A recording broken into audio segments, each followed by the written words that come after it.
اللہ الرحمن الرحیم والصلاة والسلام علی رسولہ الکریم وعلی آلہ واصحابہ اجمعین اما بعد۔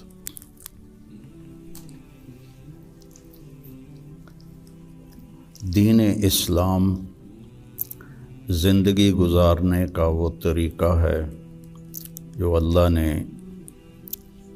جناب رسول اللہ صلی اللہ علیہ وسلم کے ذریعے سے ہم تک پہنچایا اور بتایا، ڈنڈے سے نہیں چلایا۔ باقی جو جتنی مخلوق ہے ان کو اللہ نے مجبور پیدا کیا ہے۔ آم کے درخت پر اس کی مرضی سے کیلا نہیں لگے گا، آم ہی لگے گا، یہ اس کے لیے پابندی ہے۔ کریلا کڑوا ہوگا، میٹھا نہیں ہوگا۔ بھینس نے دودھ دینا ہی دینا ہے، اس کو اختیار نہیں کہ وہ انکار کر دے۔ تو اس طرح پوری کائنات کو دیکھیں تو ساری کائنات اور سارے جانور، سارے جاندار بے جان، وہ ان کو اللہ نے پابند کر دیا ہے، وہ سے ادھر ادھر نہیں ہو سکتے۔ ہمارا چونکہ پیپر ہے کہ لیبلوکم ایکم احسن عملا، کہ تم میں کون اللہ کو راضی کر کے آتا ہے، کون اپنے عمل کو خوبصورت بناتا ہے، اور کون اس تھوڑی سی زندگی کے پیچھے اپنے اللہ کو ناراض کر دیتا ہے۔ تو جب اللہ ہی نے انسان کو بنایا اور اس نے ہی چلنے کا راستہ بتایا تو یقیناً وہ سب سے آسان ہوگا۔ پوری دنیا کے نئی نسل میں ایک بات کامن ہے، چاہے پاکستان میں ہو چاہے امریکہ میں ہو، دین پہ چلنا بڑا مشکل ہے۔ تو ہم اللہ سے پوچھیں وہ کیا کہتا ہے جس نے ہمیں یہ فطرت اللہ التی فطر الناس علیہا لا تبدیل لخلق اللہ اور ان الدین عند اللہ الاسلام، کہ اب زندگی گزارنے کا ایک ہی طریقہ ہے جس پر تم کامیاب ہوگے، وہ اسلام ہے۔ تو اللہ تعالیٰ کہہ رہا ہے یرید اللہ بکم الیسر، اللہ تمہارے لیے آسانی چاہتا ہے، ولا یرید بکم العسر، اللہ تمہارے لیے تنگی اور مشقت نہیں چاہتا۔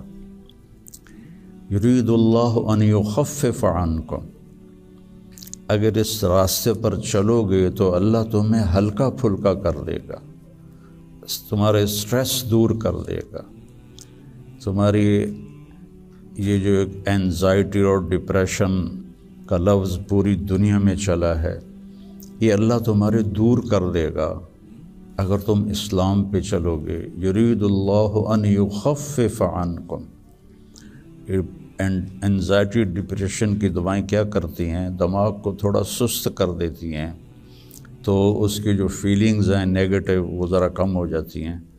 تو اللہ تعالیٰ فرما رہا ہے میرے راستے پر چلو تو یہ آئیں گی نہیں، تم خوش باش رہو گے، مزے میں رہو گے۔ پھر اللہ تعالیٰ کہتا ہے ما جعل علیکم فی الدین من حرج، میں نے تمہارے دین میں کوئی تنگی رکھی کوئی نہیں۔ بھوک لگی ہو تو روٹی کھانا مشکل کام ہے، کتنا آسان ہے۔ ہاں، اس کے لیے اگر کہیں جانا پڑے تو جانا پڑے گا۔ آپ لوگوں کے کھانے کا کیا باہر انتظام ہے؟ تو آپ لوگ باہر کھانا کھانے جاتے ہیں، یہاں بیٹھے بیٹھے تو نہیں آتا۔ تو اس کے لیے جو انسان تکلیف اٹھاتا ہے وہ اس کو محسوس نہیں ہوتی۔ تو بغیر مقصد کے جب کوئی تکلیف آتی ہے تو وہ محسوس ہوتی ہے۔ یہ میں پورا امریکہ، یورپ، آسٹریلیا، سارے بر اعظم پھرا ہوں، آپ کے ملک میں لائف بہت ٹف ہے، آسان نہیں ہے، بہت مشکل لائف ہے۔ تو اللہ تعالیٰ کہہ رہا ہے تم میرے راستے پر آ جاؤ، ہم تمہاری زندگی کو آسان کر دیں گے، چونکہ اس میں تنگی ہے ہی کوئی نہیں۔ پھر ایک حدیث سناتا ہوں آپ کو، ان اللہ شرع الدین،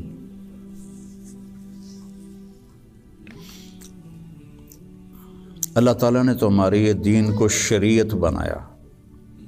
شرع کسے کہتے ہیں؟ بہتے پانی کو کہتے ہیں۔ بہتا پانی کتنا مفید ہے، کتنی پوری زندگی کا نظام پانی کے اوپر چل رہا ہے۔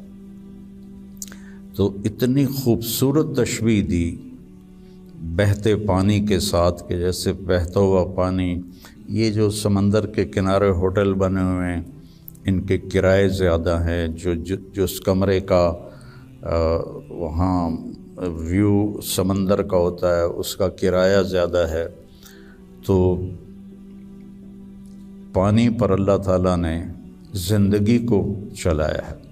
وَجَعَلْنَا مِنَ الْمَاءِ كُلَّ شَيْءٍ حَيٍّ، اور اللہ قرآن میں کہتا ہے کہ میں نے ہر جاندار کو پانی سے پیدا فرمایا۔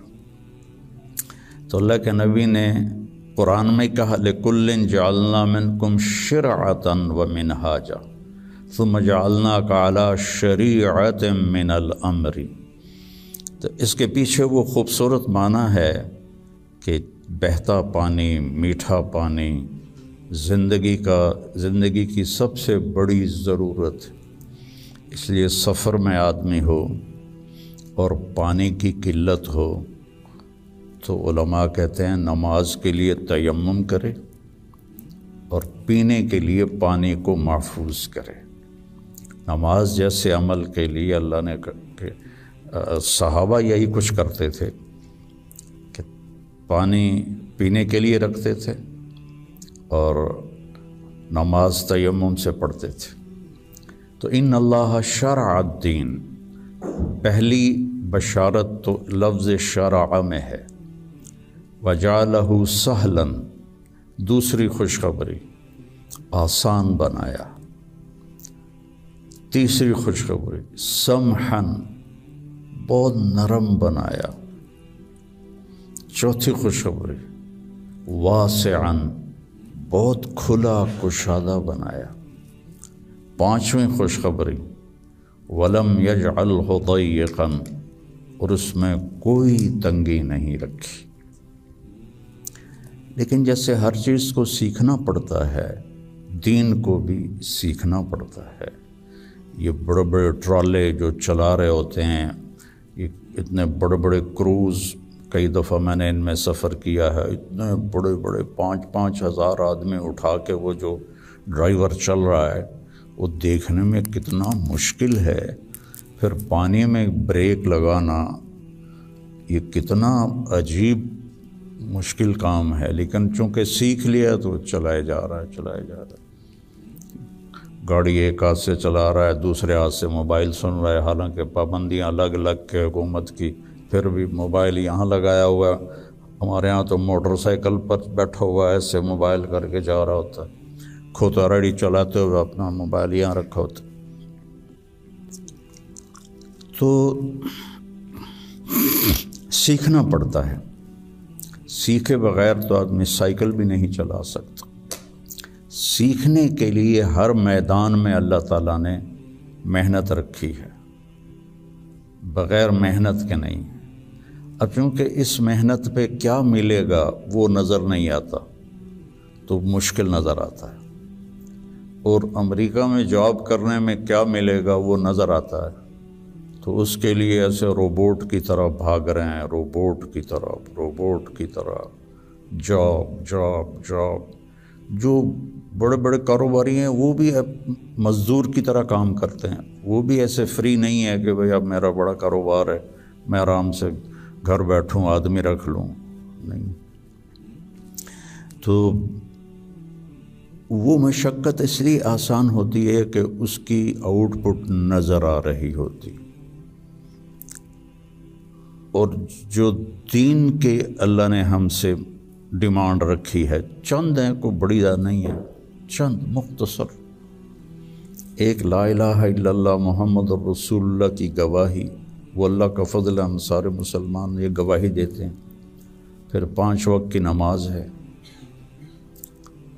اور سفر میں آپ کے لیے اللہ نے آدھی کر دی ہے، اکٹھی کر دی ہے، ظہر عصر اکٹھی پڑھ لو، مغرب عشاء اکٹھی پڑھ لو، اور رمضان کے روزے ہیں سال کے بعد، حج اور زکوٰۃ پیسے والوں پر ہے، عام لوگوں پر نہیں ہے،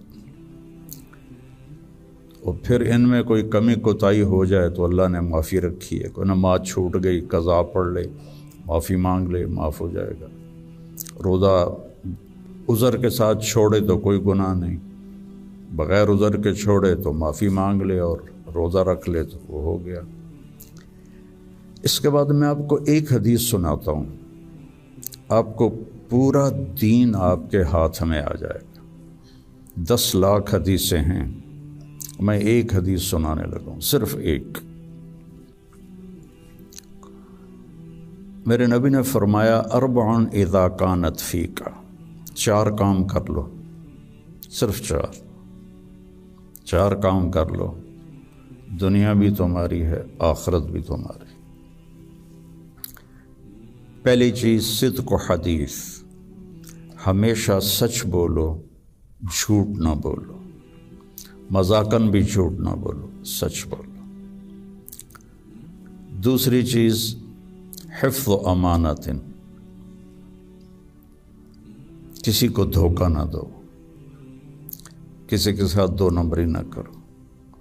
تیسری چیز حسن و خلیقت، اپنے اخلاق اچھے کرو، اور اچھے اخلاق 2 چیزوں سے قابو میں آتے ہیں، ایک اس زبان پہ قابو ہو، ایک دل کے جذبات پر قابو ہو، دل میں کسی کے لیے نفرت نہ ہو، اور زبان سے کسی کے کو ذلیل کرنے کا بول نہ ہو، غیبت نہ ہو، بہتان نہ ہو، جھوٹ نہ ہو، گالی گلوچ نہ ہو، تو کسی کو دل توڑنے والی گفتگو نہ ہو۔